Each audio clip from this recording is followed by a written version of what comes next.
Resuming debate, reprise de débat, the member for Saanich, Gulf Islands. Thank you, Mr. Speaker, and I particularly want to thank my new colleague from Calgary Confederation for a quite excellent speech. This has been a debate that has been going on now since 6:30 this evening. It's now, as we can see by the clock, 11:40. I'm disappointed that we haven't been able to make more progress on finding common ground. There's no question but that every single member of this House is thinking of and concerned for the communities most at risk, where people are scrambling for their lives, leaving their homes behind, maybe leaving pets behind. Everyone feeling with their heart in their throat, will I see my home again?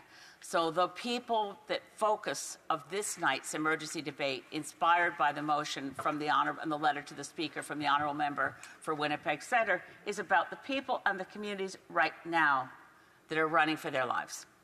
And the focus was on Manitoba because it was the Premier of Manitoba who first called for a state of emergency in his province May 28th. The next day, May 29th, Premier of Saskatchewan, Scott Moe, called a state of emergency there. There was no intentionality to leave out the fact that Alberta has major wildfires right now across Alberta. British Columbia has wildfires. I'm a British Columbia MP who has lived through seeing, in the area where my husband's family has a farm, the farmhouse is now not used for people who want to do farming. Ever since the summer of 2021, that house has been providing refuge for people who've had to leave their homes because of forest fires, because of floods, and then in the heat dome, my husband's daughter nearly died in the heat dome because it hit 50 degrees Celsius in Ashcroft, British Columbia. My stepdaughter, Julia, who's in her mid-30s and healthy, nearly died. So the climate events that hit us over and over and over again, one might think we learn things from these emergencies, and despite the fact that I know people have goodwill and say we're learning, I think because of the nature of us being so segmented, so siloed between provinces, between territories, between municipalities, First Nations governments tend to be way ahead of everyone else in realizing what needs to be done, but how do we marshal the resources? What do we actually do to confront the threat? Earlier tonight, someone mentioned that this state of long seasons of wildfires that don't seem to end, more intense every year, is a new normal. It's not. We've entered a state, what John Valand, author of Fire Weather, calls the Petrocene. We've entered a time where everything is unknown. We don't know. What we can say is this may be the hottest weather we've ever seen, and 2024 was the hottest year on record for the whole planet since records were kept. So we might say this is the hottest summer we've seen in the last, my gosh, couple hundred years. We can also equally say this is the coolest summer we're going to get for the next couple hundred years. So when we're focusing on forest fires and we're talking about what's happening right now, I want to split my time between saying what it is that we know about climate science and what we should be doing right now. Because there hasn't been a whole lot of science tonight talked about, although some people have made a very good faith effort. The reality of it is that when some members say, well, look, and with good intention, the forests had all these dead trees from the pine beetle outbreak. Right, that's called a positive feedback loop, because the pine beetle outbreak was caused by global warming. Ask our former right-wing British Columbia Premier Gordon Campbell, who figured it out, that usually the pine beetle is killed in a winter cold snap if it gets to minus 35. That does it. That stops that pest which belongs, it's endemic to our lodgepole pine forests. Cutting to the chase here, we lost an area of interior British Columbia forest 2 times the size of Sweden because of global warming. It was the first major multi-billion-dollar impact from the climate crisis. That's why Gordon Campbell was the first premier in this province to bring in a carbon price. Those dead forests stood there, and with hotter and drier weather, that fuel load got hotter and drier and tinder dry, and every single year seems, sometimes it's described as a very persistent drought. What it is the beginning of what could be described as the pointy edge of desertification, because it's not likely to go away. We have fundamentally changed the climate. Atmospheric chemistry has changed. We used to, over a period of 1 million years, never have more than 280 parts per million CO2. Again, that's based on Antarctic ice core data. It's actual science. It's a number. It's empirical. We never had more than 280 parts per million carbon dioxide in our atmosphere over the last million years. It's now 427 parts per million, and when it goes up, it doesn't go down. Our emissions have grown. We pledged to stop increasing our emissions back in 1992 at the Rio Earth Summit, and still, globally, they have grown. Fossil fuels are the main reason, burning fossil fuels are the main reason that what was once a beneficial natural phenomenon called the greenhouse effect that made this planet alone in this solar system warm enough to sustain any life at all, that beneficial greenhouse effect has been overheated, overcharged, and we have saturated the atmosphere with greenhouse gases, and we have overwhelmed the natural sinks, the carbon sinks that pulled it out of the atmosphere. That's what's happened to our forests. They were once carbon sinks. They held more carbon, and they sequestered carbon, but they've ceased to be sinks. They are sources. They are sources from forest disease. They are sources of carbon from forest fires, which we don't count in our ledgers of where we are in fighting greenhouse gases and reducing emissions. To the science, the best book on this, and one I recommend it highly, is Fire Weather by John Vaillant, one of Canada's best writers, just the way he can craft words with the language, but he also became fascinated with forest fires, and he was studying the Fort McMurray fire, the beast of 2016, and he got deeper and deeper into it, and his conclusions are, and they're important. And when people say, yes, the boreal forest, yes, it's a fire-driven ecosystem. Yes, there's always been fires in our boreal, but not these fires. These are what John Vaillant calls the 21st century fire. These are fires whose very behavior has been changed by the climate crisis itself. They burn hotter, they move faster, they create their own weather conditions, high winds, unpredictable, the beast. They are different. John Vaillant sums it up, and I will quote, "We are changing the climate in a way that favors fire way more than it favors us.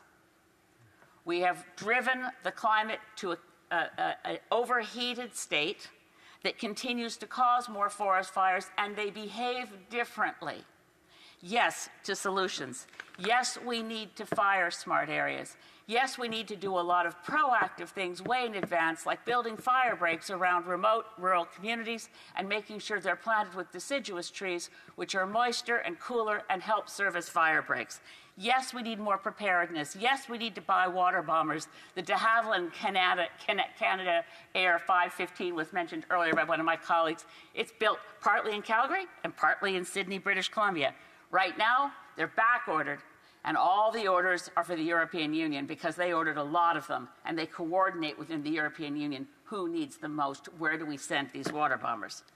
But the thing about these forest fires, these 21st century fires, they're different. The fires, if you heard about the zombie fires, they stay below the surface of the soil through the winter. They can have snow cover on top, but the zombie fires are still there ready to break out in the spring. And that's one of the reasons we had fires spread so fast the spring of 2025.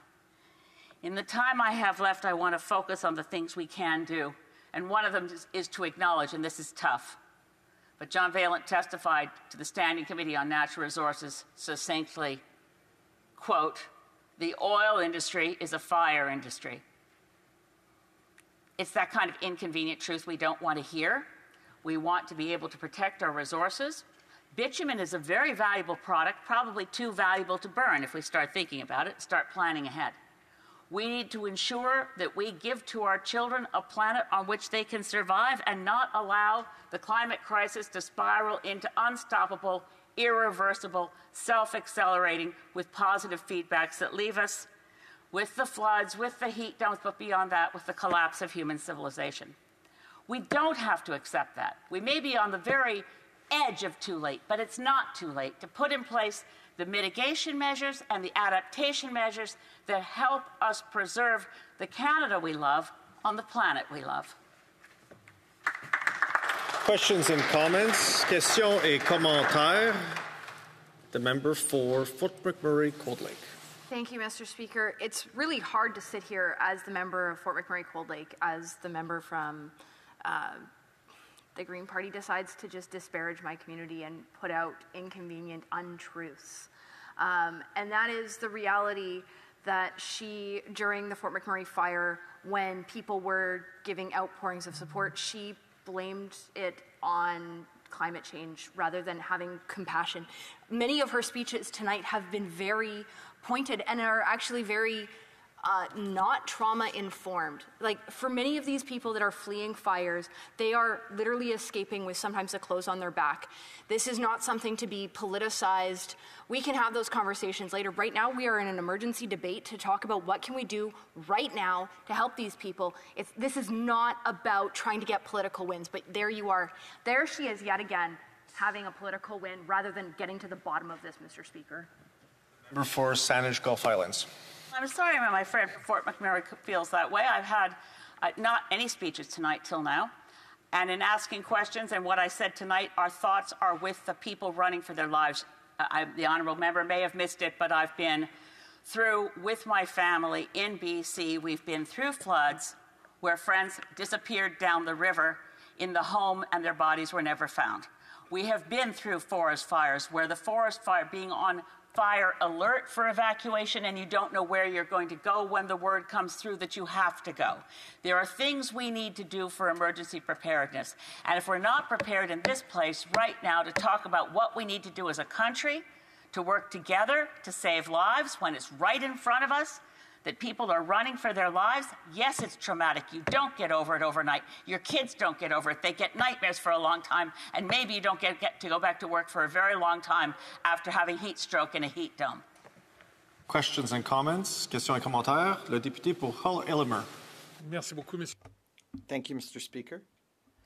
I'm very sad that the speech given by my colleague has been called out because I found that her speech was full of wisdom, full of truths. I also read the book by Mr. Ballant, and I thought that what she raised was very interesting. Perhaps, in spite of the question that was put, I had the intention of asking my dear colleague, what are the common grounds between political parties that we can identify? Because we need to take action now. I must interrupt the member to allow the member for Saanich Gulf Islands to answer.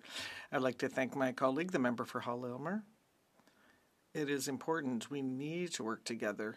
We need to weather this crisis because it's an emergency.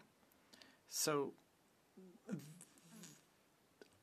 we haven't talked about the Paris Agreement at all. Now, perhaps the government is going to act on that soon, I hope, but there was nothing in the throne speech on that.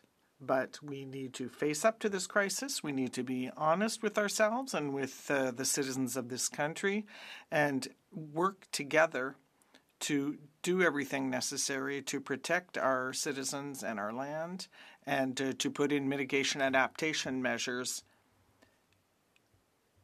to deal with climate change. The member for Courtenay, Alberta. Thank you, Mr. Speaker. I think it's pretty rich to have the Conservatives try to lay claim that my colleague from Saanich Gulf Islands is playing politics. And I'll take people back 2 years ago to the former MP for Kelowna, Tracy Gray, who tweeted about the carbon tax while her community was being evacuated because of forest fires, Mr. Speaker, instead of calling for help. Through you, Mr. Speaker, my colleagues heard all night Conservatives lay claim that it's human-caused reasons for these wildfires. Maybe she can talk about what's happened to our ecosystem and the damage that it's caused right now. Member for Saanich Gulf Islands, 25 seconds or less. 5 seconds. I thank my friend from Courtenay, Alberta, because he's reminded me one of the solutions I'd wanted to mention is the First Nations Emergency Services Group, which is based in BC and is a great model that should be rolled out across the country. I've mentioned the heat dome a few times because it was traumatic to have 619 British Columbians die within 4 days. But to the ecosystem, what a lot of people don't know is that that heat dome also affected life in the oceans. 3 billion sea creatures died. So some of my constituents in the heat. Resuming debate, reprise de débat.